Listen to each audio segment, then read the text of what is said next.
Good morning, good evening, good afternoon. Hello. I am CounterTop Commander, and I play Commander. About 2 days a week, I get on here and I show it how it's done, or at least fumble my way through pretending how it's done. So how it goes is normally on Sundays I do a stream kind of showing the basics of Magic using some beginner decks. These decks are kind of specifically tuned against each other, and they're very simple. They all kind of use simplistic mechanics with some caveats. There's some complicated stuff in there to kind of help people, because I use these decks specifically, or have used them in the past, to help teach people how to play Magic. So I want people to feel like they're kind of, if they're feeling like they're going to be clever, then the cards are here in these decks to be able to be clever, but otherwise you can just kind of coast by on playing cards and still having a good chance at winning. On Thursdays, sometimes Wednesdays, Thursdays, during the week, I play just whatever I want to play. I do a bunch of different things. Last week we did 4 different 5-color dragon decks. And this week I'm going to try to do a little bit more Plains Chase. I'm looking forward to getting to busting those out again. I'm kind of hoping to do Plains Chase semi-regularly, because it has a lot of variation and stuff in there. So if you're looking for something a little different, then definitely come and find me those days. But for now, let's go ahead and take a look at what we have here. Today we're going to be playing Goblins versus Soldiers versus Elves. So sort of classic, I guess, Lord of the Rings, almost, with the 3 armies coming at each other's throats at the end of The Hobbit, right? Well, these 3 decks are each what's known as monocolored, so there's 5 different colors of Magic. So each of these decks are one single color of Magic. One of them, the Goblins, are going to be red, the Soldiers are white, and the Elves are green. Kind of makes sense, I would suppose. And each of them have a sort of what's known as an aggro strategy. They are built to just attack every combat if they can, and try to get our opponent's life totals down to 0. And so we can take a look here. So each of them are going to start off with 4D life, and we're going to try to get them down to 0, or at least each of them are going to try to get the others down to 0. And once you succeed in doing that, then you're going to win the game. Now, each of these decks kind of has a different way of going about it, although they sort of have similar strategies in doing that, or at least related strategies. A lot of times you might consider these kind of weenie decks, meaning they use a bunch of small creatures. They try to make a bunch of small creatures that all attack and kind of overwhelm your opponent, whereas I do have some of these beginner decks that are more what would be known as mid-range aggro, or kind of late game aggro type things, where we have single big creatures that try to deal all of the damage. Goblins in particular, especially with our commander actually makes goblins just by attacking. So it's very straightforward. You attack with them, you get more goblins. The more goblins you have, the more goblins you attack with. And the more of them you have, the easier it is to sooner or later overwhelm your opponent. So that's what we're going to be trying to do. Elves are kind of the same way. It's just that Goblins are going to try to deal direct damage with some of their abilities. They have stuff that can, especially what we have in our hand here, we actually have 2 different creatures that kind of do that. We have Spike Shot Elder. It pays mana. You can activate its ability down here to be able to deal damage equal to its power to target creature or player. So, and this one is the same thing. It deals damage equal to its power to target creature or player. So Goblins have kind of a even more direct option for trying to defeat opponents, whereas the Elves, their advantage is that Elves can generate a lot of mana, and mana in simple terms is just the resource that you have to use in order to play the cards that are in your hand. Soldiers are going to be a little bit different. They're a little less on the weenie side and more on the sort of group side. They have a lot of high quality creatures They're smaller, so smaller being this power and toughness here down in the corner, actually. Well, we'll get to that here in a second. We'll talk about card stuff here in a second. Soldiers have a bunch of high-quality creatures in that they have creatures that have multiple abilities on them, and then those abilities are going to be shared with the whole group. And so the whole group is going to kind of collectively help each other become stronger and better and stuff like that. Okay, so let's go ahead and take a quick look at cards themselves, starting with Krenko. So here we go. We have Krenko 10th Street Kingpin. So his name is in the top left, and then his mana cost, or sometimes also called converted mana cost, is in the top right corner. So he costs 2 colorless and 1 red to be able to cast.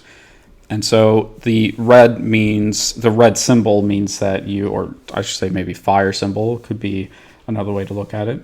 That fire symbol means that you have to use a red mana to be able to pay for that part of the cost. And then the 2 in the kind of colorless bubble, that just means that you can use any color of mana to be able to cast that, or to be able to pay for that cost. Now, we're in a multicolored deck, or a single color deck, a monocolored deck, so we don't really have to worry about that at all.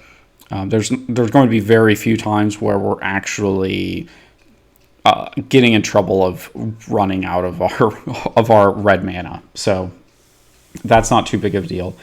If we move down the card, looking past the card art, then we have the type line. So Krenko is a legendary creature, and it's also a goblin. And the way that commander format works for Magic is that you have to select a commander, and for this goblin deck we selected Krenko 10th Street Kingpin. But then in addition to that, the creature you select has to be a legendary creature. So you're going to see all of the commanders be legendary creatures. Now, after you get done with that, you move down to the rules text box, and that's where we get into what the ability of the card actually is. So with Krenko, his ability is whenever Krenko 10th Street Kingpin attacks, put a +1/+1 counter on it, then create a number of 1/1 red goblin creature tokens equal to Krenko's power. And so we're going to use some nifty little token cards here. So whenever he attacks, we're going to put a number of these token cards to represent them. And essentially these tokens are just, they act like real cards, but they aren't actually physical cards that we keep in our deck over here. So after that, we look at the final thing, because it would help to know what the actual power of this card is. Well, the bottom right corner over here is the number 1/2. What that means is that's the power and toughness of the card. So the first number, power, being how much damage Krenko 10th Street Kingpin can deal in a single turn. The second number is toughness, how much damage Krenko can take in a single turn. So, and those turns being literal player turns. It's not like the whole round of turns and that damage just kind of stays on until it gets back to your turn. No, it's at the beginning of each turn, essentially all of the damage for the previous turn is completely erased. It just, as if it didn't exist. It's kind of like stamina. It's or endurance or something. It's not like a concept of health. The creatures in Magic don't have a health value. They just have a toughness value, the amount that they can take in a turn. Okay, so now talking about that, let's go ahead and take off the card here. We'll go ahead and talk about starting the game. After you shuffle your deck, you get to draw 7 cards, and once you're happy with those 7 cards, then you can get going. And after everybody's kind of happy with their cards, then you can get going. So looking here, we have a really, really solid hand looking at this, because goblins in general do not need a ton of mana to be able to play. In fact, we're probably almost the whole game going to get by with just these 3 lands. We're not even going to need too many more lands. And lands are the amount of mana that you need, or the cards that you use to generate mana is what I should say. And with goblins don't need too much mana to be able to play. We'll get by with very few, to kind of reiterate. And it's going to be different for every single deck. Some decks need a lot of mana, and some decks need very little mana. And a lot of times the more competitive you get, the less mana that you're going to need from lands specifically. So then moving on from that, we have a nice little curve here where we have a 1 cost, a 2 cost, a 3 cost, and a 5 cost creature. As well as Krinko here is going to be kind of off to the side. He's going to be hovering in the wings waiting for us to play him. And this is going to be really good because we're going to be able to play multiple things over the course of a few turns, and especially with this second card here, this card right here is called Goblin Recruiter. What it does is when we actually play it, we're going to get to search our whole deck right here and find any number of goblins that we want and essentially put them on top of our library. So we're going to use this. We're going to save this probably for a little bit just to try to get a feel for what's going on other people's boards, to then be able to search up the perfect goblin combination that we need to be able to take over the game. And generally with the Goblin Recruiter, we don't want to basically put every single goblin on top of our library because there are other things that we may want to do, and there are other cards in the deck other than goblins. And in terms of like, there's some other non-creature cards like artifacts and things and enchantments that we might want to be able to get to at some point. So we'll probably be looking for a goblin that gives us power and toughness and maybe haste. We'll probably look for a goblin that gives us mana, and then we're going to look for a goblin that might be able to get us some cards. Maybe. We'll see. We'll see how it goes. But for now, this looks like a really good hand, and we will go from there. So on the first part of the turn order, when you take your turn, it always starts with untapping, and so we'll get to untapping in a little bit. That it's representative of kind of resetting all of your stuff from the previous turn, because once you exhaust the energy for something on your turn or maybe on somebody else's turn, when it gets back around to your turn, then everything regains their ability to use energy, essentially. So it goes untap, then the next step is upkeep. That's another kind of sort of cleanup step for allowing things to happen at the beginning of the turn. We're not going to deal with it too extensively, so it's okay to kind of ignore it until we see a card that actually talks about the upkeep. After that, you draw a card, so let's go ahead and do that. We'll draw a card for the turn, and we drew Mogcatcher. Oh, that's not too bad. That's kind of in line with maybe being able to do the things that we want to do. Since it's not a goblin in this case, but it is a card that allows us to search for goblins. So we have 2 different cards now that can search for goblins. So in case one of them doesn't work out very well, then we do have another one to do. So after you draw a card for the turn, then we get to what's known as the main phase of the turn. The main phase is where we can play lands. You can only play 1 land a turn, so let's go and do that. We'll play 1 mountain here. And then let's go ahead and play that goblin that's in our hand. So we will tap that mountain, and tapping means that is sort of the shortcut word for this land is using up its energy for this round of turns in order to produce a red mana for us, and we will use that red mana to cast Spike Shot Elder. So after we do that, after our main phase, so we don't have any more mana, we played our land for the turn. A creature came into play, but creatures have this thing called Summoning Sickness, so they can't attack on the turn that they came out unless there's something that allows them to attack, something in the like an ability or something that allows them to attack that turn, or another card maybe. And now the next step would be technically combat. So if we had creatures to attack, then we would declare attackers, but we don't really have that for right now, so we will go ahead and end our turn there. So if we did go to combat after that, there would be a second main phase where you could cast spells and play a land if you hadn't that turn yet. And then after that, you would end the turn. There won't be anything else. So let's go and move over to the soldiers. And like I said, the soldiers are a collective. They work best together, sharing their abilities and doing everything in tandem with each other. So let's go and take a look at the commander real quick. And he is Oddrick, Lunar Marshal. So he is a 4-cost. He costs 3 colorless and 1 white.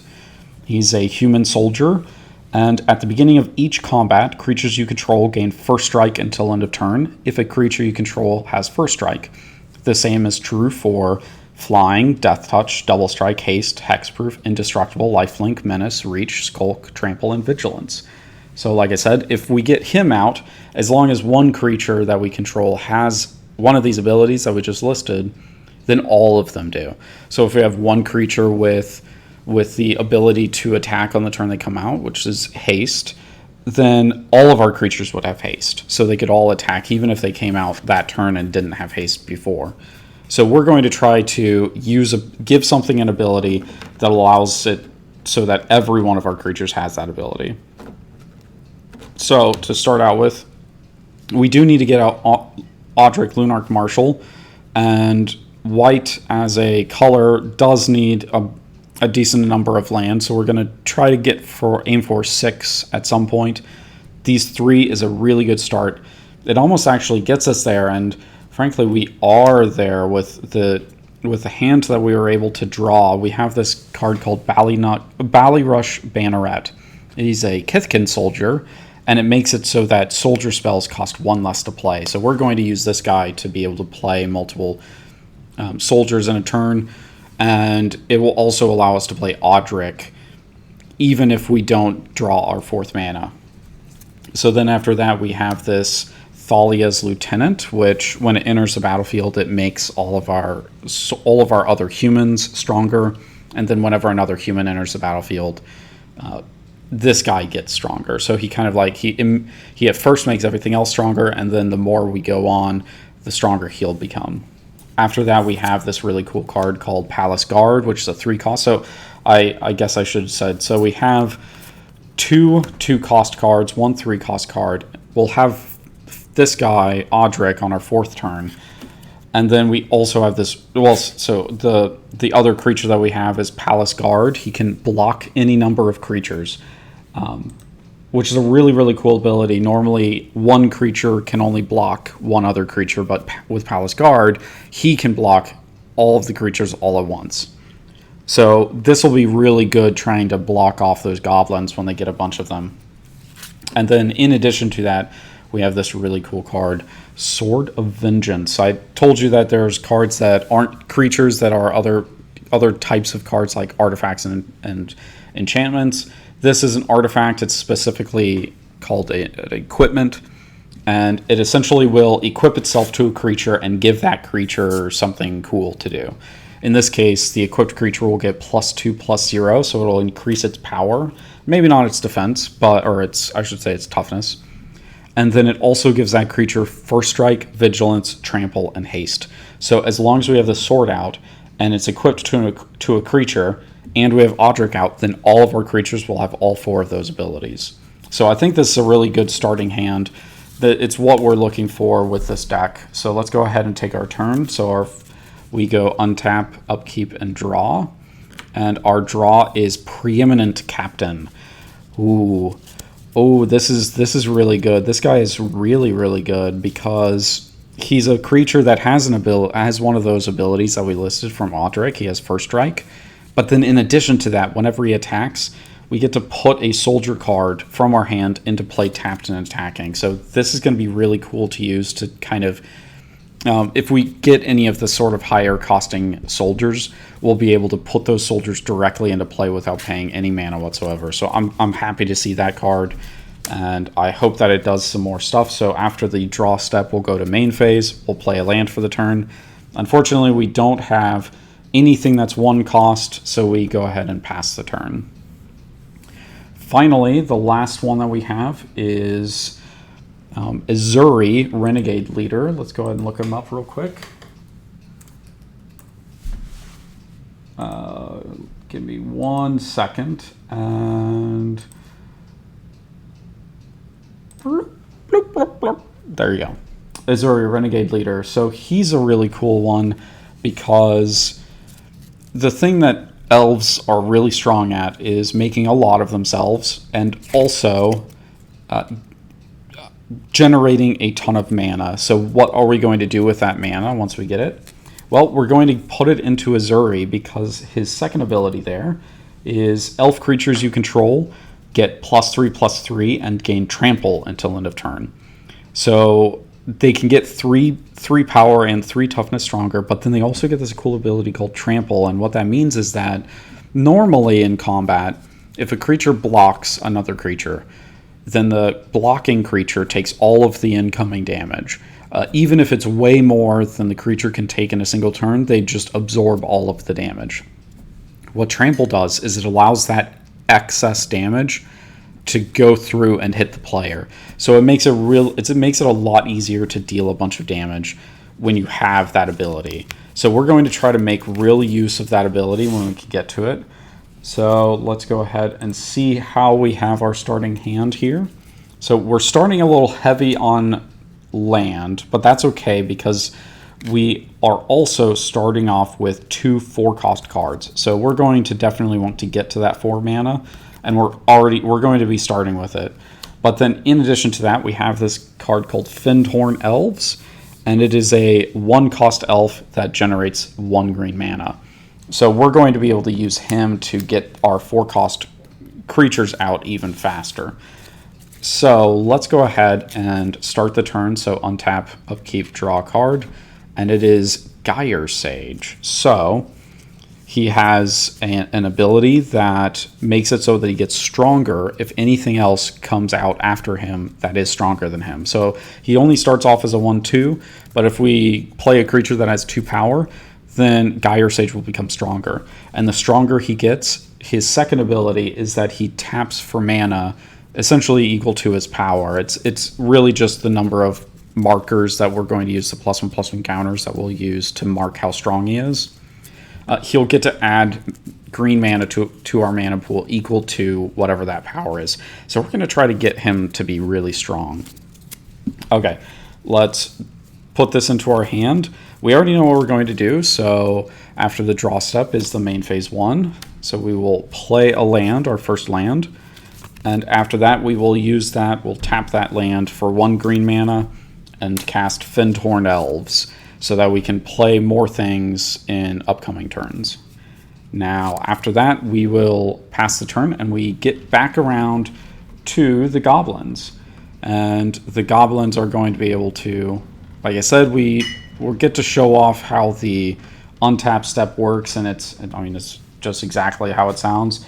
At the beginning of our turn, we untap, so we have a mountain. We'll go ahead and untap it. Let's draw a card for the turn, and it is, oh wow, Skirk Prospector. That is exactly what we were hoping to see. Skirk Prospector is a goblin, costs 1 red mana, and it's a 1/1, but it has this really neat ability. Sacrifice a goblin, add a red mana to our mana pool. So our Krinko will make goblins, then we will sacrifice those goblins to be able to cast more things in a turn and hopefully put ourselves well ahead of everybody else. So this is kind of crazy. This is really exciting. So we'll go ahead and play a mountain here. And I'm wondering if maybe we should go ahead and do a little, let's go and do a little searching. So I didn't intend to play this card immediately, but since we did draw Mog Catcher, that kind of changes up our plan a little bit. And also because we drew Skirk Prospector this turn, that's 1 less card that we were probably going to have to search for. So let's go ahead and play our Goblin Recruiter. Let's go hunting for a couple of goblins. We're just going to look for 2, see if there's 2 really good ones that we really like. And I think that most likely we're going to want to look at this Goblin Chieftain. It gives goblins +1/+1 in haste. We're going to look at the other, we have a second different Krinko in our deck, so we're going to go ahead and look at that as well. Let's see if there's anything else that we might want to get. And I'm not sure if there is, but we could also see this Goblin Churian. We could also do Warren Instigator. That might be a good one. Let's see. Ooh, there's just so many really good ones that it's kind of hard to pick one that's like exactly what we want to get. There's just because we could do something card draw wise. There's not very many of those, unfortunately, but I'm curious about maybe getting out our guy way back here, Warren Instigator. Warren Instigator is so strong. I'm wondering if we shouldn't get out that one. So I guess maybe out of lack of better judgment here, because I'm just gonna get greedy. Let's get a little bit greedy. We're goblins, okay? We're gonna choose Goblin Chieftain, we're gonna choose Krinko Mob Boss, and we're gonna choose Warren Instigator as the cards that we're going to get out. So let me shuffle real quick so that we can get this going. Those 3 goblins are going to go on top of our library, and I think that our goal here is probably to do Warren Instigator first, because I think that it's important to... Warren Instigator has an ability called Double Strike, which means that it deals damage twice in a single turn. And then it has an ability, whenever it deals damage to an opponent, you may put a goblin creature card from your hand onto the battlefield. So we're going to get to completely bypass paying mana to get things out. And that's an ability that I really want to have. So I think we're going to try to see if we can't sneak that guy onto the battlefield and take somebody, just like absolutely disrupt this game. So these 3 are going to go on top of our library. Let's go ahead. So Warren Instigator is going to be on top, then Goblin Chieftain, and then Krinko Mob Boss. So let's do that. And after that, I think we will go ahead and pass the turn. So we will keep an eye on, see how other people react to that to that horrific news right there. Soldiers going to untap. We didn't have anything untap. Draw a card, upkeep, then draw a card for the turn. Austere Command. Destroy all artifacts and destroy all enchantment. Oh, sorry, I should say it's a 6-cost card. It's what's known as a sorcery. So it's a card that has a single effect. It happens one time and then it goes to the graveyard. In this case, it's choose 2. Either we destroy all artifacts, or we destroy all enchantments, or we destroy all creatures with converted mana cost 3 or less, or we destroy all creatures with converted mana cost 4 or greater. So we have a lot of choices of destroying everything is basically what it reads. So let's see. Most likely our best bet here is to probably just continue with our plan. We will pay 2 mana and play Bali Rush Banneret. So that way we can play Oddrick next turn, and then we can start trying to go crazy with this, because I'm not sure what's going to happen. This could get really crazy really quickly. I think the goblins are going to be able to get a bunch of goblins out, essentially. So elves are going to untap, draw a card for the turn. We have Glimpse of Nature. Whenever you play a creature spell this turn, draw a card. Interesting. That's a pretty decent card. But for now, we could play Azure. I think that instead we will go ahead and pay 2 and play Geyer Sage. So this way, instead of playing Oddrick, which would certainly die from the Warren Instigator, I think we want something that has a little bit of toughness on it. And then next turn, maybe we'll consider doing one of the 4-cost cards, because we will be able to play them next turn. So let's pass and go back to the goblins. So the goblins are still looking at this battlefield going, okay, well, the soldiers can play Oddrick next turn. They can do... The elves have something to block with this turn. So let's go ahead and untap, draw a card, It is Warren Instigator, so we will put that into our hand. We have one land to play this turn. It is Goblin Burrows. So now we have a few different choices of what we want to do here. And I'm kind of thinking that, unfortunately, our Warren Instigator plan won't work out. Unless we... Let's see. So we would be hedging a really big bet here. Because... Oh, wait. No. No. Okay, that's what we're going to do. Okay. I know what we're doing now. So let's go ahead. We're going to go ahead and play Warren Instigator. That's what's going to happen. So the reason that we're doing that this turn is because of our Goblin Burrows right here, this land that we played this turn. It has an ability, so it can tap for 1 colorless mana. That's what I was talking about before, that we could run into, there's the possibility of running into problems where we can't play a card because of, actually, let's do this a little bit differently. Let's do this a little smarter, but that's what I mean by running into the possibility where we don't have enough red mana to play things, and that's because some of our lands are known as utility lands. They have a secondary ability. In this case, Goblin Burrows, it has pay a colorless 1 red, tap it. Target goblin gets +2/+0 until end of turn. So because our Warren Instigator can attack twice in a turn, we can do significant damage by just leaving some mana untapped and showing that we have the ability to activate this Goblin Burrows and destroy essentially run roughshod over whatever tries to block it. So to do this a little smarter, though, we are going to pay a red mana. We are going to play Skirk Prospector.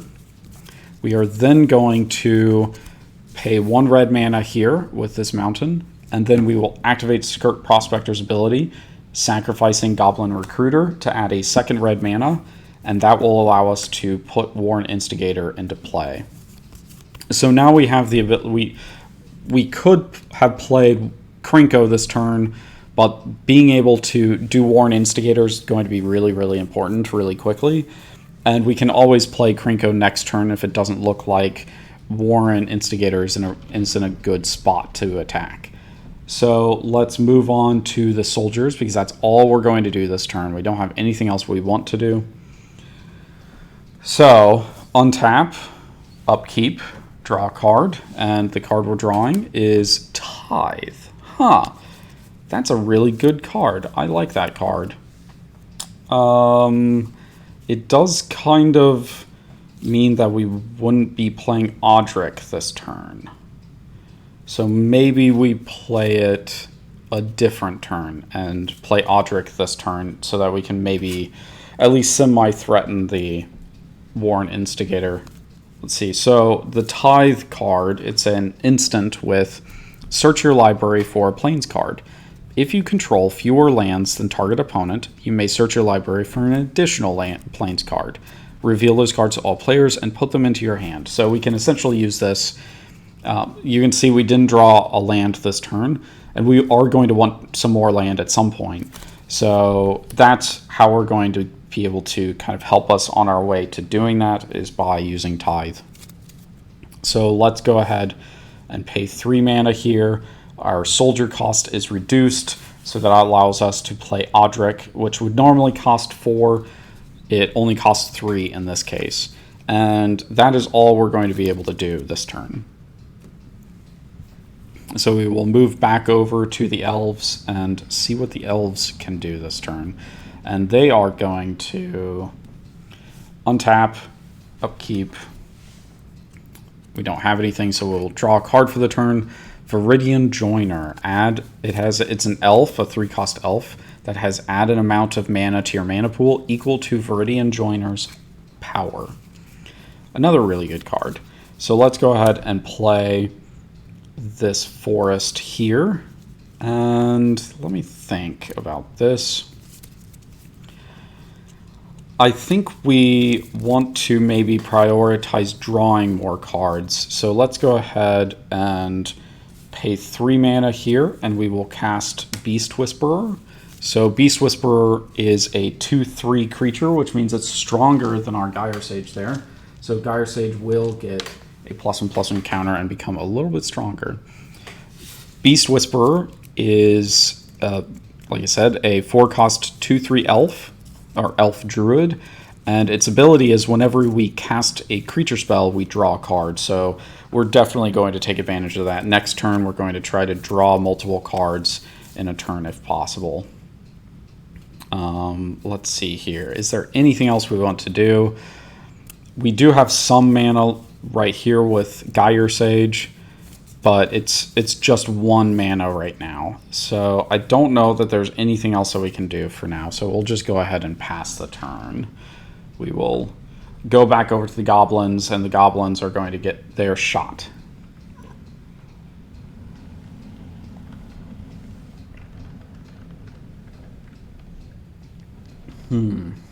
Sorry, I'm drinking a little bit of tea here to keep the throat with some fluids. Let's see. So we untapped. We still don't have an upkeep, so we will draw a card for the turn, and it is Goblin Chieftain, which we knew was coming up. So now we have the choice of who to attack. And looking around, there's not like a lot of great choices here, because the Beast Whisperer is a 2/3, the Geyer Sage is a 2/3. So Warren Instigator, if they both block, Warren Instigator is only going to be able to kill one of them, but that's the same story with the soldiers. If we attack the soldiers have a 3/3 Oddrick and a 2/1 Ballyrush Banneret. So I'm thinking, though, that the elves are probably more likely to...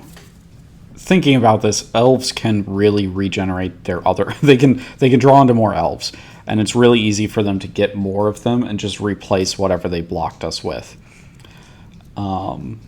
Even though those are certainly good elves that they might want to keep around, they might be tempted to block with them because they're in a kind of good advantage here.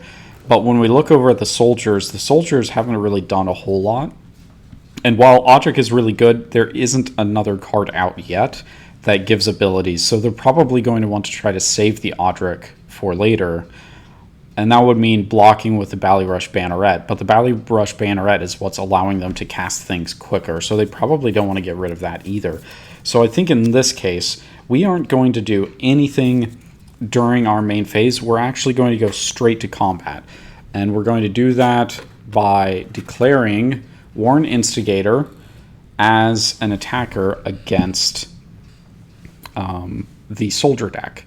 So now the soldiers have a choice. They can choose to block, or they can choose to block and certainly lose one of their creatures, or they can choose not to block and potentially take a bunch of damage this turn. So the question then is, is there a way to block that's valuable to us, or are we just going to have to take it this turn? Because my fear here is that they're going to that if we don't try to like force them to block with, well, if we don't force them to use the mana from Goblin Burrows, then they are going to do something like play Krinko and get 2 goblins out if we don't block. So I think, unfortunately, I put myself in the bad position where I'm going to have to block with Oddrick and then have to get Oddrick out a different turn. So I should have probably played Palace Guard looking back now, and we just got caught up in it. So let's go ahead and block with Oddrick and force them to use Goblin Burrows. So the Goblin Burrows are going to be activated to give Warren Instigator +2/+0, which means the double strike damage kills Oddrick before Oddrick can deal any damage to Warren Instigator. So we save the Warren Instigator, but we didn't get to play Krinko, and we didn't get to play any goblins from our hand. So I think that means that we are done for the turn, and we're going to have to probably do something different next turn depending upon what the soldiers play. So the soldiers get their turn now. They're going to untap, draw a card, and it is Sword of the Animist. So that's another ramp card that's really good, but we don't need ramp cards right now. We need something else, and I think that the something else that we're going to do is probably... Yeah, I think what we're going to have to do is we're going to pay 2 mana here and play Palace Guard. And Palace Guard can block any number of other creatures, and it's also really good against Warren Instigator, because even with Goblin Burrows, it can't kill our Palace Guard.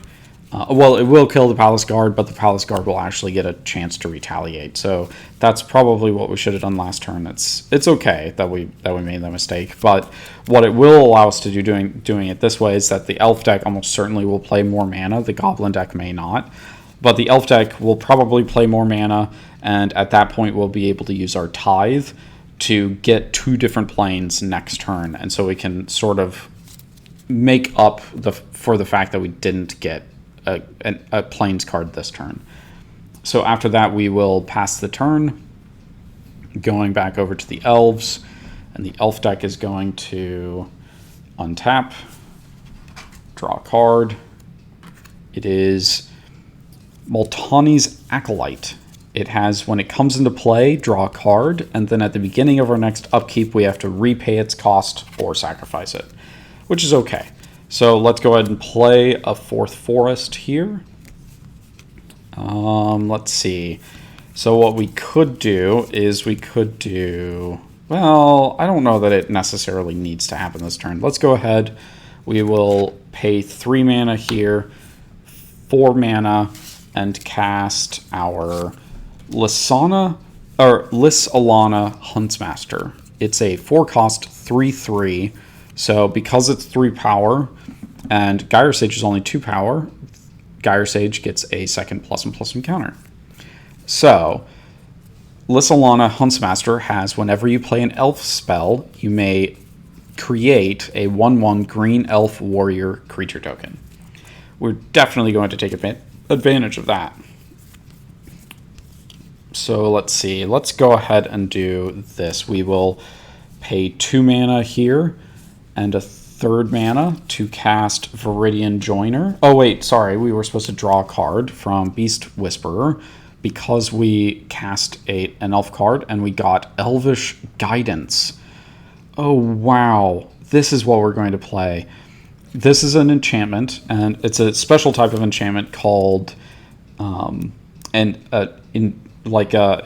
it enchants a specific thing. It's an enchant land enchantment. And in this case, it has, whenever the enchanted land is tapped for mana, its controller adds green mana to his mana pool for each elf in play. So next turn, we're going to go ahead and enchant this little forest right here. Next turn, when we tap this forest for mana, it's going to add 4 mana, or it's going to actually add 5 mana because it taps for 1 mana, and then the Elvish Guidance is going to give us 4 more mana for that. Wow, that is incredible. That is a great card to have right now. We're going to take so much advantage of that. Okay, so we have that. I think that that's probably all we're going to do, and this also means that most likely next turn, we probably won't block anything this turn. We don't want to lose any of our creatures now. Now, the Goblin deck doesn't necessarily know that. It can see the kind of insanity that's over there, but we're not really 100% sure about what's going to happen. So let's go ahead and untap. We'll draw a card for the turn, and it is Krenko Mob Boss. We knew that. So here's the thing. What do we do? Okay, so we can't attack the soldiers again for sure with Warren Instigator. We could attack... We could try to threaten the elves this turn. So what's the value in threatening the elves? So we don't know what they have in hand, but they do have a number of cards. they drew a card, and they have 3 cards in hand. Almost certainly one of them is an elf, and so they're going to want to draw a card off of that elf, off of the Beast Whisperer that they have, using the elf card in hand. So they probably don't want to block with that elf card this turn, because drawing cards in Magic is really, really important. It's sort of one of the fundamental aspects of Magic, and just board games in general. If you're playing a board game or any kind of card game, the more cards you draw, the better off you are, and that's because you have more opportunities. There's more chances for you to be able to manipulate the scenario that is presented in front of you. So the more cards you draw, especially a card like Beast Whisperer that can draw multiple cards, that's a really important card. They probably don't want to get rid of that if they can, especially knowing that they also have Elf Guidance and Lissalana Huntsmaster, because essentially those two together are going to be able to do a lot of damage, in the sense that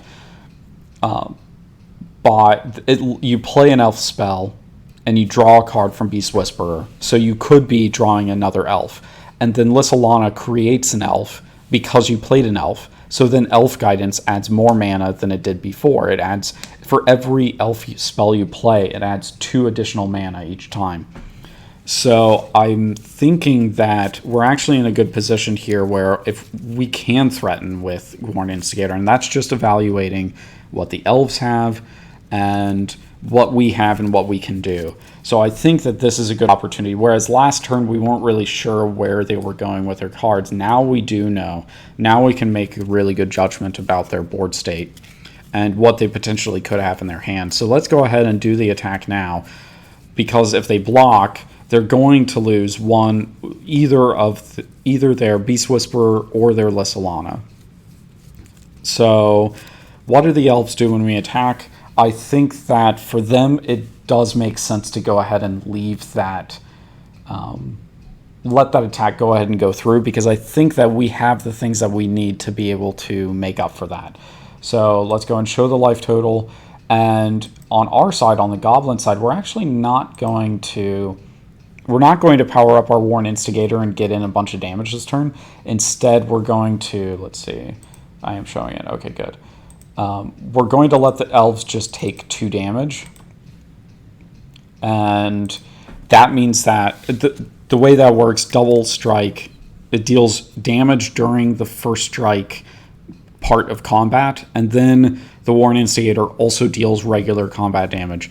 And because we dealt damage 2 separate times, we get to put 2 different goblins from our hand into play. So we are going to go ahead and put Krinko Mob Boss and Goblin Chieftain into play from Worn Instigator. So then, after combat goes, we get an additional main phase. So we are going to pay 3 mana and cast Krinko 10 Street Kingpin.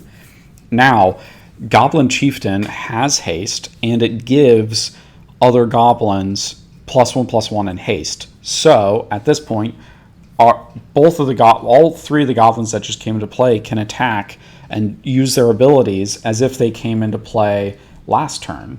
So they don't have any summoning sickness.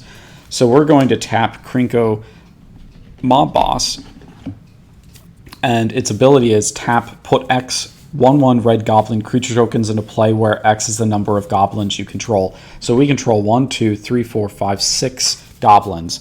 So we get to put 6 goblin tokens into play. Isn't that crazy?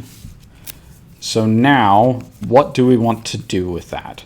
Well, I think that, let's see. I think that we might want to consider getting another goblin from our hand into play, and I think we're going to do that. We're going to sacrifice 5 of the goblin tokens we just made to add 5 mana to our mana pool. And doing that, we will play Krinko, or Kiki-Jiki Mirror Breaker. And Kiki-Jiki Mirror Breaker has haste. It's a 5-cost 2/2 legendary goblin shaman. It has haste and tap to put a creature token into play that's a copy of target non-legendary creature you control. That creature has haste and then sacrifice at the end of turn. So we're going to be able to make copies of the goblins that we control As long as, well, non-legendary creatures. So we're going to be able to, like, for instance, make a copy of Goblin Chieftain to be able to attack with and do things with. So, yeah, Goblins just got a lot of things out all at once. This is going to get kind of crazy. The Elves are also going to get crazy, so we'll see. We'll see who prevails now. Okay, moving on to the Soldier deck. We are going to untap. Oh wait, no. At the end of the turn, at the end of the Goblin's turn, we're going to activate a card, or play a card. We're going to pay 1 white mana and play that Tithe we talked about before. And that's because we control 3 planes. The Elf deck controls 4 forests, so they have more lands than we do. So we get to look through our library for 2 different planes cards and put them into our hand. So that turned out really well. The Elves did actually have another land in their hand. So let's go ahead and shuffle up real quick.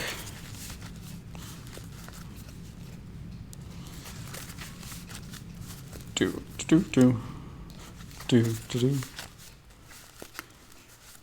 see. Let's keep this going.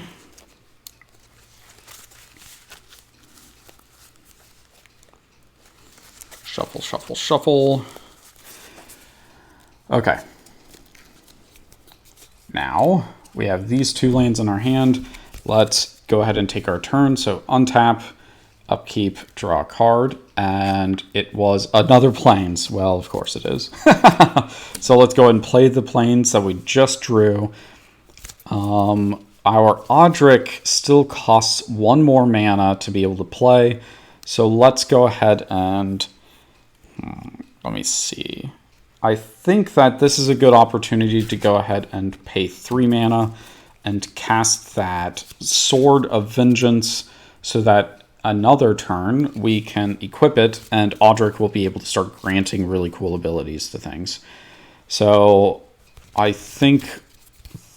let me see about this. I think this may be also a good opportunity to go ahead and pay 1 last mana to cast this Thalia's Lieutenant. So it's normally a 2-cost card, but Ballyrush Banneret reduces that cost by 1. When it comes into play, we get to put a +1/+1 counter on each other human we control. So Palace Guard is going to get +1/+1. We are going to use this die to represent it, just like we did with Geyer Sage. And I think that that is probably using our mana as efficiently as we can, given what we have. So we will go ahead and pass the turn after that. So the Elves get to go. These rude Elves that allowed the Goblins to go crazy. So untap, upkeep, draw a card. And it is Elvish Skysweeper. Pay 5 mana. It's a 1-cost 1/1 elf. Pay 4 colorless and 1 green, and we can sacrifice a creature to destroy target creature with flying. Now, that would be important in other decks. In this one, not as much. Okay. So, let's see. Let's see what we can do here. Let's go ahead and pay. We're going to pay a green. We're going to cast a card called Glimpse of Nature. It's a sorcery that whenever we play a creature card this turn, for the rest of this turn, we could draw a card. So, let's go ahead and do that. Let's go ahead and pay 2 mana. And we will cast Multani's Acolyte. So we're going to get a few different things. First, Lissalana creates a 1/1 elf. Let's go and find a 1/1 elf first. Where are you? Wow, what is all these? Maybe, did I... Give me a second. Yeah, I think I... Let's see. So I just have these ones. They look like they're green-white, but we're just going to pretend that they're regular green. Okay, so Lissalana gives us a 1/1 elf. Then, because we cast a card, we cast a creature spell, Glimpse of Nature draws us a card. It's a forest. Then, because we cast a creature spell, we draw a card from Beast Whisperer. It's another forest. Then Multali's Acolyte, when it comes into play, we draw a card. So another forest. Wow. let's go ahead and I think we want to go ahead and play that forest at some point, but for now, let's go ahead and tap Fintorn Elves to add 1 green mana to our mana pool. We will cast the Elvish Skysweeper. So let's go ahead and use a little counter here on the elf tokens to keep track of how many there are. So now there are 2 of them. And then we draw 2 cards, one from Glimpse of Nature, another forest, and then one from Beast Whisperer, another forest. Wow, this was really good that we decided to do this turn. Okay, so let's see. We can go ahead and tap this forest that's enchanted with Elvish Guidance so that we add 1, 2, 3, 4, 5, 6, 7, 8 mana, 8 green mana to our mana pool. We will use 3 of it, so we have 5 remaining to cast Viridian Joiner. That means that we get another elf token, we draw 2 cards, a Masked Admirer, and Presence of Gond. So that's not too bad. So we have 5 remaining. What do we want to do? I think at this point, Azure is probably the smartest move here. Let's go ahead and play Azure. We have 2 mana remaining. Let's go ahead and get 4 elf tokens, draw 2 cards. Wow, that's crazy. Okay, so we have 2 remaining mana. Let's go and play a forest. Let's tap Geyer Sage for 2 mana. And we will use that to play Masked Admirers. So another elf card, another creature. So we get the we have 5 elf tokens, and we draw 2 more cards, 2 more forests. And when Masked Admirers come into play, we draw a card. So we get Wire Symbiote. Wow, okay.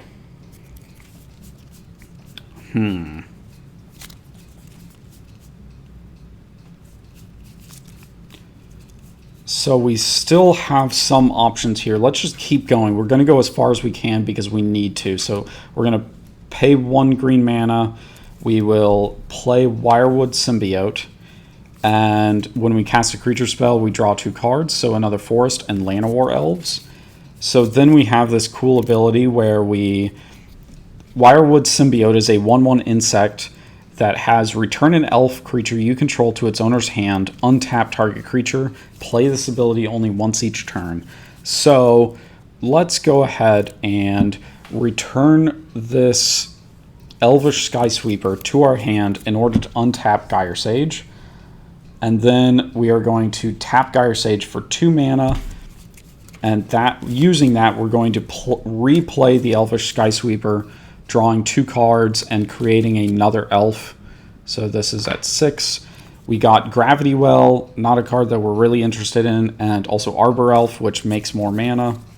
So let's use the last mana that we have to cast Llanowar Elves. So now we get 1 more elf token and draw 2 more cards. So we have Sylvan Ranger and another forest. Wow, that was a really productive turn. There's a lot of cards here. Let's try to get these a little bit better separated. Find out how much stuff we have. So next turn is going to be a monster of a turn. Now, the Goblins are going to get a turn before us, and they could do heavy damage to us. But if we can survive, we actually may be able to take down the Goblins ourselves next turn. It's going to be really dependent upon what they can do with the mana that they have. For now, we aren't going to attack. We're just going to kind of play defense. And since we ended our turn, we have a ton of cards in hand. We have to discard down to 7 cards. So we really don't want the Gravity Well. We can't do anything with it.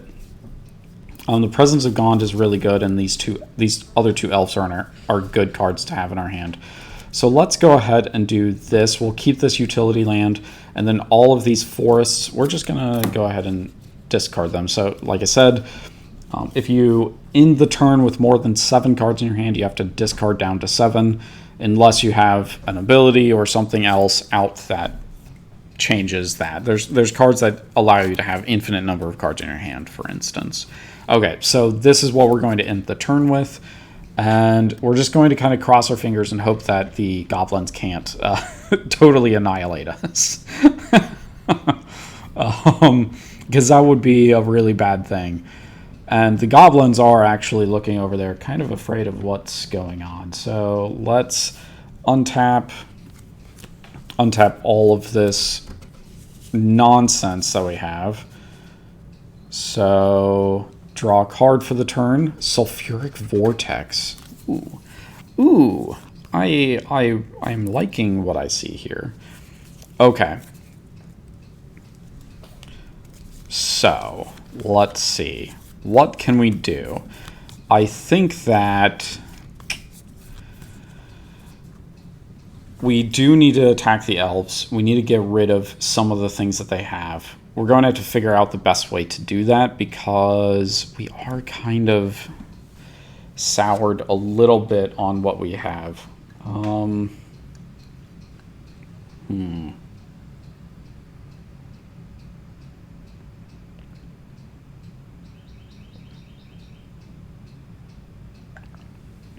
With as many elf tokens as they have, they could severely hamper our ability to do anything. So we...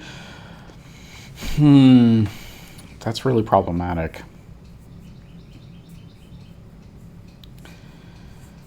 Man, we need to deal so much damage to those elves, but I don't think we can, because we can kill off the trouble cards. We can do that because we have the ability to produce mana, and we can produce mana by creating goblins and then sacrificing them to Skirk Prospector. So, So here's how it works. Let's go and take it one step at a time. We're going to tap, because this is probably what we're going to do anyway. We're going to tap Kiki Jiki to make a copy of Goblin Chieftain. So let's go ahead and show that we have a new Goblin Chieftain until end of turn. So here we go. Here's a copy of Goblin Chieftain. Then we are going to tap Krinko Mob Boss to create a bunch of goblins. So we have 1, 2, 3, 4, 5, 6, 7, 8, 9 goblins. So we're going to get 9 more. Let's go ahead and do it this way. We have some dice here, so 9 more. So that means there's 10 of these goblins right here. Let's go ahead and use dice because we have so many of them. So there's 10 goblins right here. So what we can do now is we could sacrifice 3, or we could essentially pay 3 mana and deal 3 damage to something. And I say that because of this Spike Shot Elder right here. It has pay 3 mana, it deals damage equal to its power to target creature or player. So we can deal segments of 3 damage over and over again. So we could do, we can make 4 shots at creatures. So we could kill Azure, we could kill the creature, the elf that's making elves, we can kill the creature that draws them cards for playing elves, and then we can kill off something else. Maybe we...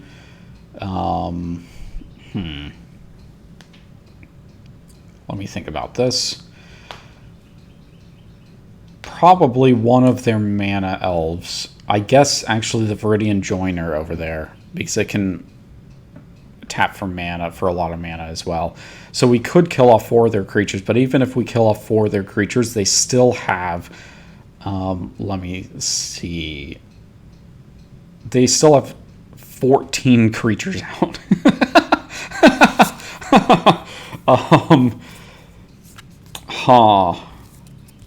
So what's the other thing that we can do? If we have 4 of those shots, so we can deal 12 damage, then Krinko 10th Street Kingpin attacking can do that as well. See, I think maybe what we do here is we make it really can we make it difficult for them to be able to generate a lot of mana? Because Viridian Joiner is a really tough ability to get through.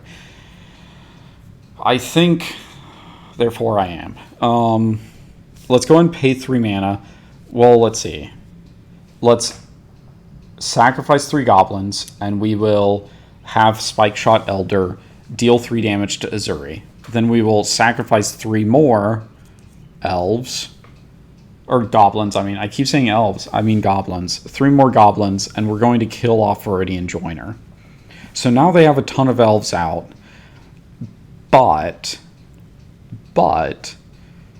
as long as we can keep Azure off of the battlefield, which I don't think we can, but it's all that I can do, really.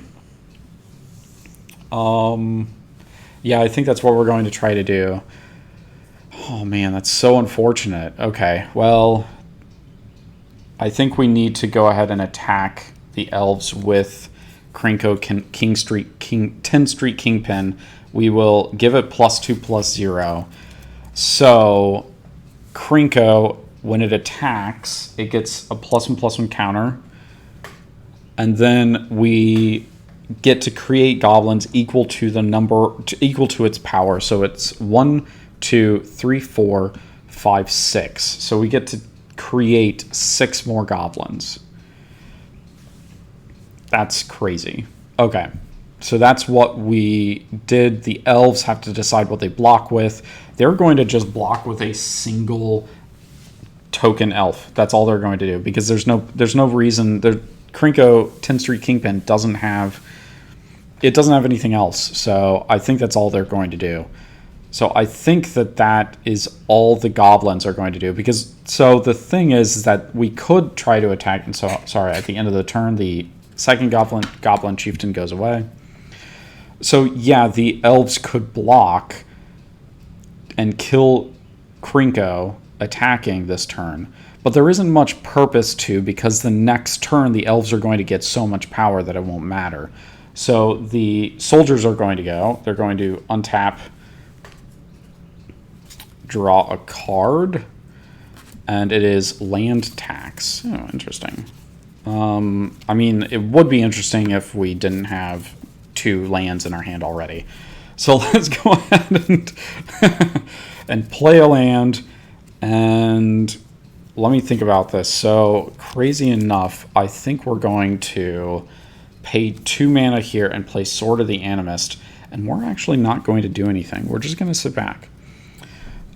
Because we want to make ourselves look as small as possible. We want the goblins and the elves to duke it out this turn. We don't want to cause seemingly any more trouble than we possibly can. So we're going to let the elves go, and the elves are going to untap. So Azure is dead, and Viridian Joiner is dead. So we have those dead right now. The Azure is going to go into our command zone. So we're going to untap this stuff, draw a card for the turn. It is a forest. Unfortunate. So let's go ahead and play that forest. Then let's see what we can do. What kind of crazy trouble can we get ourselves into? So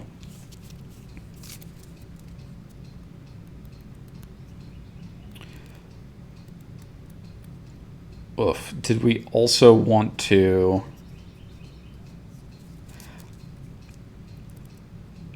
I think that we are going to sacrifice 3 more goblins to activate the Spike Shot, Spike Shot Elder, and kill off Lissalana Huntsman, because I think that if we don't, we're in even more problems than we already are. Okay, that looks better to me. That makes me a little bit more comfortable that this is actually going how we want it to go. I think we are going to pay the 2 mana to keep Maltali's Acolyte out. Okay, so let's see. How many elves can we play and still activate Elvish Guidance for a lot of mana? So we need 5 mana to cast Azure Renegade Leader. We do have 5 mana here. This 5 mana. So we really only have... We need a... Let's see. We haven't played a land this turn. Let's go ahead and play a land. Then...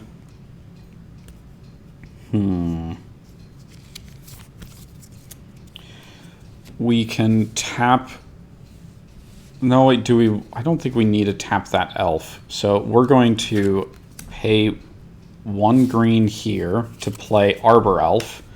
And I guess actually I'll set Arbor Elf off to the side a little bit. So, when Arbor Elf gets cast, Beast Whisperer draws us a card. It is a forest, because of course it is.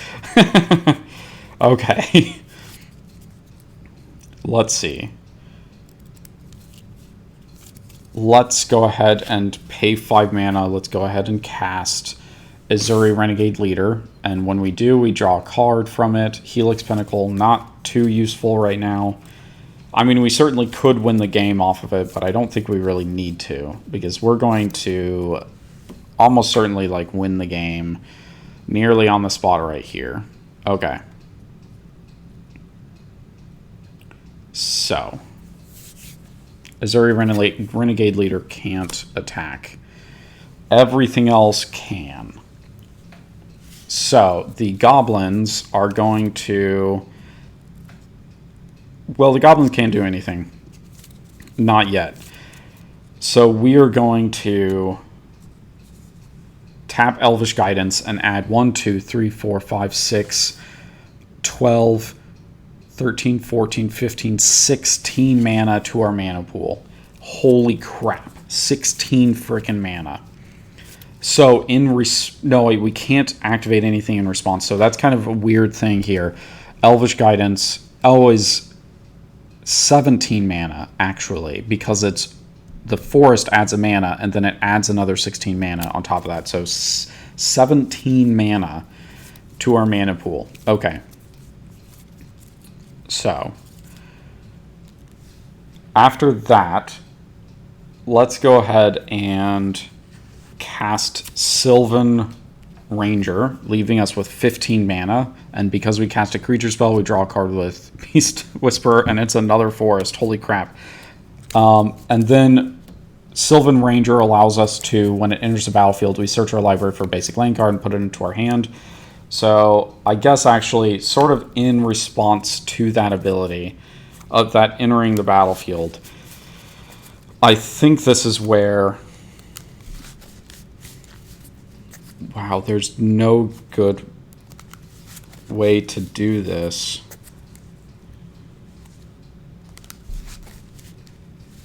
Holy crap, that's... Oh, man.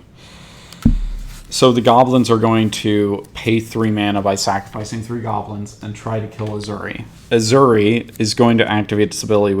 Remember, we have 15 mana floating, so we're going to activate Azure's ability 1 time, giving all of our creatures, including himself, +3/+3 and trample until end of turn. So, in response to that, do we try to snipe something else? See, I think that we're not really... Crap. I don't even know if it's worth it to try to snipe Azure, because... Well... I mean, yeah, that's a lose-lose situation for us. So if the elves couldn't activate this ability 3 frickin' times, then it wouldn't, then it would matter about us forcing to kill Azure when we can. But I think that in this case, it actually doesn't matter. Oof. Well, I guess it does force them to dedicate all of their mana during the main phase instead of during combat, but I think that Azure is probably going to do it anyway.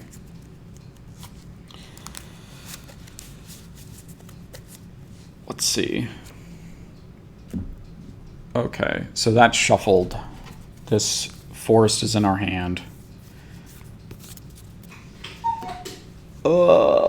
This is bananas.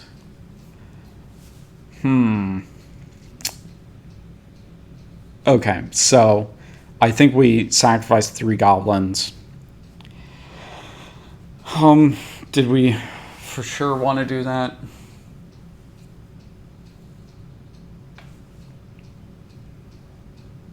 Yeah, because there's no... I don't know that there's any good way to get around the sacrificing thing.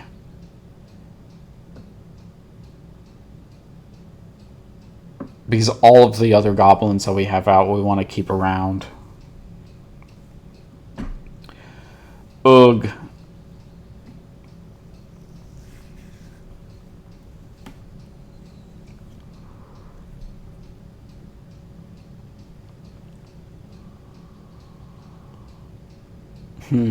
Okay, well, the elves now have +9/+9 on every creature. And trample. I think that might be game.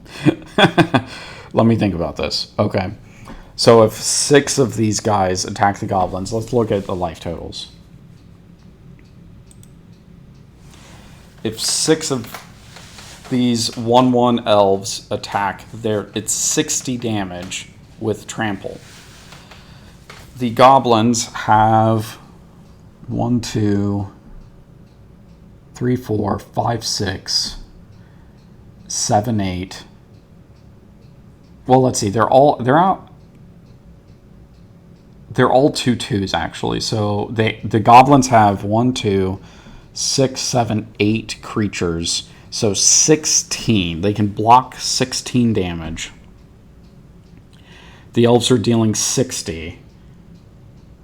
So that's still 14. That's still 44. So I think that that's actually enough to kill off the goblin deck, which means that the rest of these creatures attacking this guy can't attack.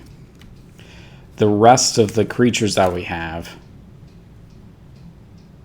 here, these 7 creatures, are almost certainly enough to kill the soldier deck as well. So that's another one. So let's see. 1, 2. Sorry, I'm thinking. 1, 2, 3, 4, 7, 11 damage plus 9 times 1, 2, 3, 4, 5, 6, 7. So yeah, that's a ton of damage. Well, let's see. 10, 20, 30, 40, 51, 62, and then 70 something. Yeah, I think that's probably enough as well, because even though, well, let me think. Yeah. Ugh. That's unfortunate because the soldiers can have a card to kill off basically all of the elves next turn. They were 1 mana shy of it. Oh my gosh. Well, that was still a pretty solid game. I mean, it was really just the soldiers that didn't get to do too much, and I think that sort of a partial misplay on that part. I don't know that would have made much of a difference because the elves still got way ahead, and I think I made a good decision not blocking that turn with the elves. Hey, Master Chick, how's it going? I was just actually getting done with this game because the elves went crazy and killed everybody. The goblins took a ton of damage. They're actually... Yeah, let's do this. It really is over 40 damage to kill them, and the soldiers also took over 40 damage. So both of them died. It's only the elves now. Oh, it seems interesting. Well, I'm just playing a little bit of Magic. Are you familiar with Magic? Have you played it at all?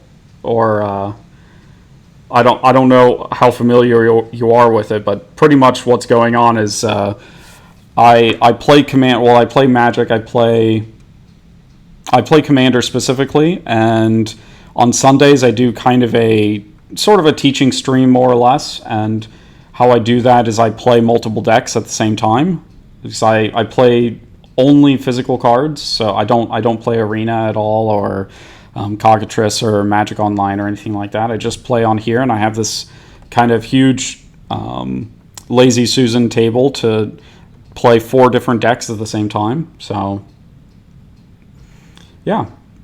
And as you can tell, yeah, the elves kind of... I got 3 activations at the same time, or 3 activations of Azure in one turn, which meant that I... yes, the table rotates. Yeah, it's pretty cool. I spent a pretty decent amount of time getting this table I made this table pattern myself. So yeah, I've been planning on doing this a long time ago, and I just never got around to it. But a couple of months ago, I started doing this, so I have a lot of fun with it.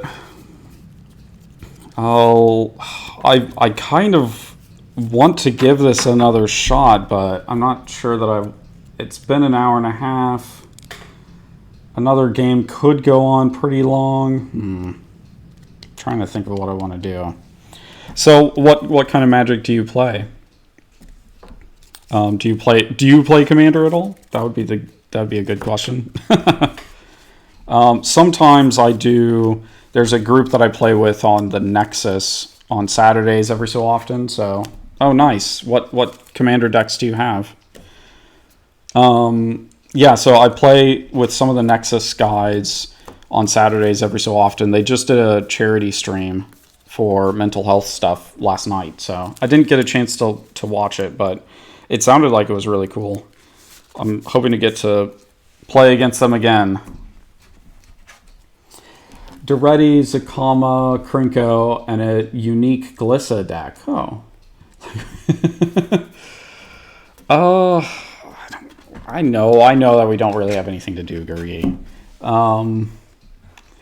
So yeah, the Goblin deck that I have, let me rotate back around to the Goblins. So yeah, this is actually my sort of nicer Krinko deck. I do have Krinko Mob Boss in here, but the commander is Krinko 10th Street Kingpin instead. And that's just because the decks that I'm showing you here, they're actually beginner decks. It's a Kingpin. Yeah, Krinko Mob Boss is such a powerful card. It's so much better that I didn't want it to regularly take over the game, because I use these decks to teach Magic, and I've done it a number of times. We've taught, I don't know, like 6 or 8, or no, I guess it's actually a little bit more than that. Yes, it's the worst Krinko, but it's when you're trying to balance 10 different decks. There's actually, so let me change here a little bit.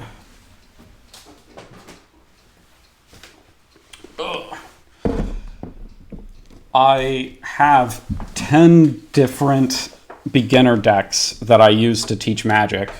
So each of them are monocolored, each of them focus on a different tribe, and there's 2 for each color of Magic. So there's zombies, sphinxes, demons, angels, dragons, hydras, thopters, and then the other 3 here, the elves, goblins, and soldiers.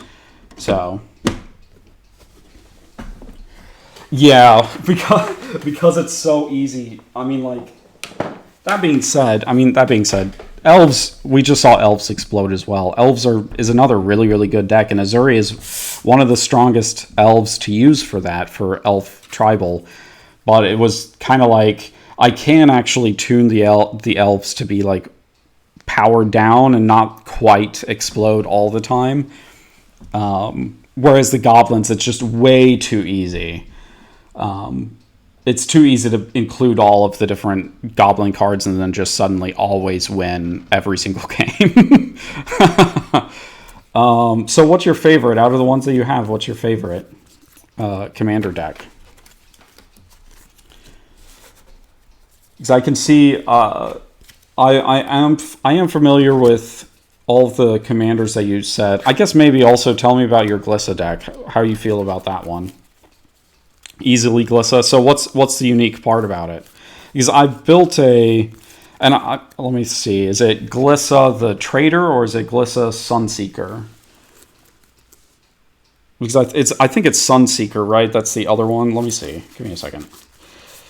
Because I think there's there is an older Glissa, and I don't see many people play that one. Yeah, it is Sunspeaker. Okay, I got that correct. Let me right here. There you go. Glissa Sunspeaker. Yeah, I don't see many people playing Sunspeaker, so I kind of figured it was Glissa the Trader. So what's unique about the Glissa deck that you play?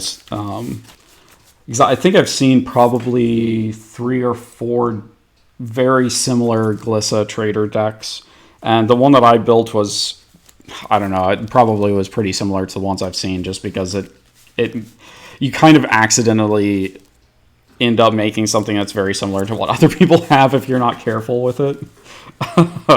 I guess maybe, I don't know, I guess I haven't seen a Glissa Golem deck. Let's see. Golgari Graveyard Recursion there. Oh, okay. Yeah, that's normal. No, it's not. Glissa the Trader is a lot different. I think the most different one, so like all of the ones I've seen are very utility based. They're all about having a bunch of different abilities and trying to take advantage of those abilities by cycling them in and out of the graveyard. But I think I have seen one of them that's very stacks oriented, and it was a little gross, I'll admit.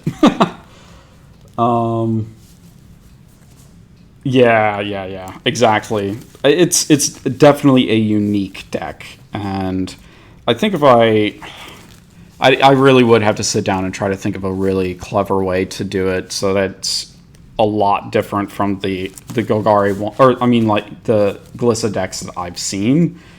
And that doesn't mean that yours is the same as the ones that I've seen or anything. But like I said, I've seen like 3 different ones, and I tried to build one and it ended up being exactly the same. So,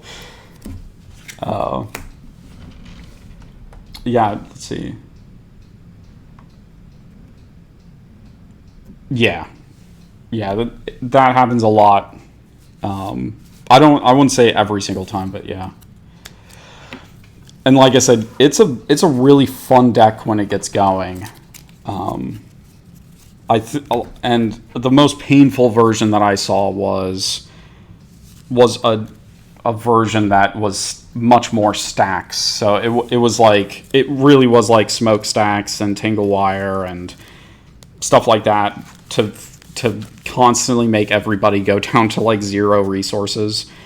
It was particularly painful to have to play against. I mean, kind of the similar painful as some of the other, like aristocrat, like Orsov builds with the, I can't think of the crap. I can't think of the god card that I've seen people kind of do sort of stacks builds where you just never, they get to constantly recycle their creatures and constantly force you to sacrifice all of yours. So, but yeah, stacks, I want to try to find a way to play a stacks deck that people actually enjoy playing against, but I don't think it's actually possible. Like, I've managed to build a couple of group huggish type kind of builds that have been okay. I've managed to build a mill deck that I'm actually satisfied with. I don't know. I try to build decks that have strategies that I don't necessarily always enjoy playing against, but stacks is one of those that's really hard to figure out a good way to play. I don't know. I don't think it'll ever happen, but I could be proven wrong one day. I mean, I do other goofy builds, so like I said, on Sundays I do these beginner decks, and then on Wednesdays and Thursdays, or either it'll be Wednesday night or Thursday night, I do just kind of whatever I want to. I own about 100 commander decks, so I have a lot of options. And so I have pretty much every strategy, and I have a ton of different commanders. So last week I played 4 different 5-color decks, and then previous weeks I've done like Guild Wars and stuff like that, but Oh, okay. Well, thank you. I hope to see you later. Just shout out whenever you get on. I'm happy to talk about Commander. It's a thing that I really love. So have a great game and a great night.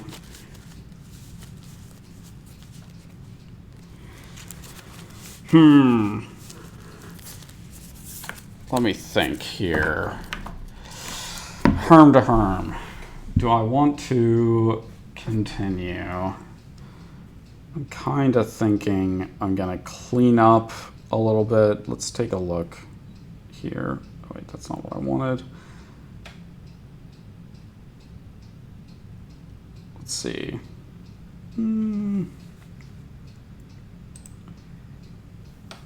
I think that, yeah, I'll probably just, I'm kind of cleaned up now, so let's go and talk about the upcoming game. So with Plains Chase, my goal is, I have a special die that I'm going to use. Let me, hang on a second.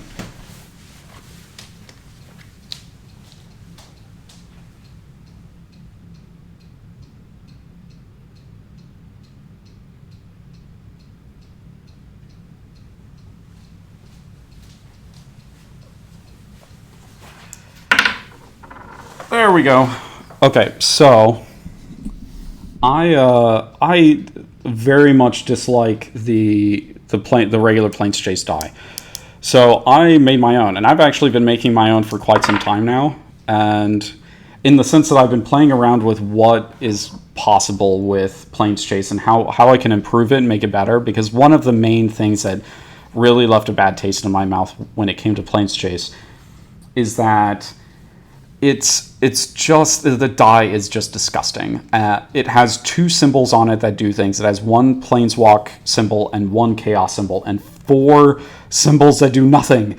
And it's like, people really wanted to interact with the Plains Chase stuff, but when you have such low odds of actually getting an ability that you want, it just makes it no fun.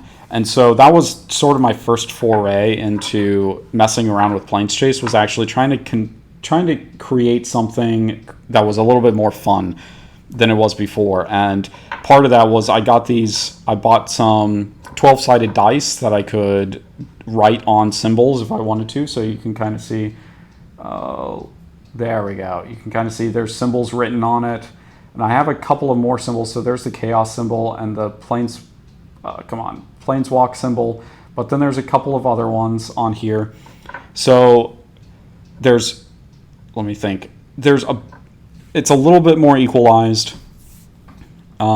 There's 3 symbols that, let me think, actually, is it 2, I'm trying to remember here.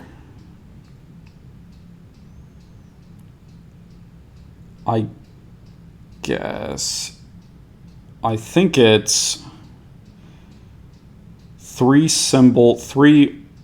Plains Chase, like Planeswalk symbols. There's 2 Chaos symbols and there's 2 blanks. But then there's 2 other new symbols. So there's 2 symbols that are Apocalypse. And so if we roll Apocalypse too many times, then it blows up the plane that we're on. And then after that, we also have 2 Relic symbols.